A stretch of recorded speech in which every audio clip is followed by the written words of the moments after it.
அத்தை இன்னைக்கு வியாழக்கிழமை என்ன அத்தை டிஃபன் ஸ்பெஷலு? இன்றைக்கி சூப்பரான குழி பணியாரம் தாம்மா செய்யலான்னு இருந்தோம். அதுக்காக தான் ரெடி பண்ணிகிட்டு இருந்தோம். அது புது குழி பணியாரம் சட்டி வாங்கினோம். அது சீசனிங் கூட பண்ணோம். பாருமா எப்படி வந்திருக்கு பாரு. சரியாகவே வரவே இல்லை.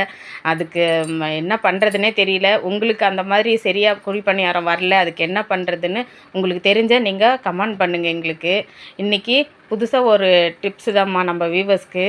அது என்னன்னாக்கா, குடல் புண்ணு இல்லை வயிற்று புண்ணு அந்த மாதிரி இருக்கிறவங்களுக்கு வாரத்தில் ஒரு நாளாச்சும் வாழைப்பூ அதை செஞ்சு சாப்பிடுங்க. கூட்டாகவும் செஞ்சு சாப்பிடுங்க, இல்லை பொரியலாச்சும் செஞ்சு சாப்பிடுங்கம்மா. அது குடல் புண்ணாக இருந்தாலும் வயிற்று புண்ணாக இருந்தாலும் சரியாயிடும்.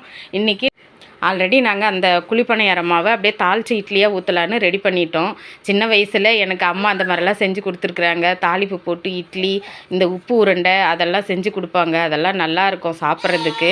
அந்த ஞாபகம் வந்துருச்சு இப்போ இந்த தாளித்து இட்லி ஊற்றின அப்புறம். பாருங்கள், நல்லா சூப்பராக சாஃப்டாக வந்துருச்சு இட்லி. நல்லா வெங்காயம், தக்காளி, பருப்பு இதெல்லாம் வணக்கி போட்டு அந்த சட்னி தான் நாங்கள் அரைச்சி வச்சுருக்கோம். நல்லா டேஸ்ட்டாக இருக்கும். இது இட்லி தோசைக்கெல்லாம் கூட இதை யூஸ் பண்ணிக்கலாம். நல்லாயிருக்கும் டேஸ்ட்டாக. இன்றைக்கி டிஃபன் குழி பணியாரம்னு சொல்லிவிட்டு நாங்கள் டிஃபன் ஆரம்பித்தோம். ஆனால் இன்றைக்கி குழி பணியாரம் சரியாக வரல. இன்னும் அவங்களுக்கு தெரியாது. நாங்கள் இப்போ இட்லியை தான் ஊற்றி ரெடி பண்ணி எடுத்துகிட்டு போகிறோம். என்ன சொல்ல போகிறாங்களோ தெரியல.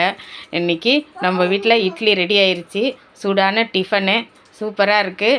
சட்னி, இந்த சட்னி வந்து தோசைக்கும் காம்பினேஷன் சூப்பராக இருக்கும். வாங்க, டிஃபன் ரெடி ஆயிடுச்சு, எல்லோரும் சாப்பிட்லாம்.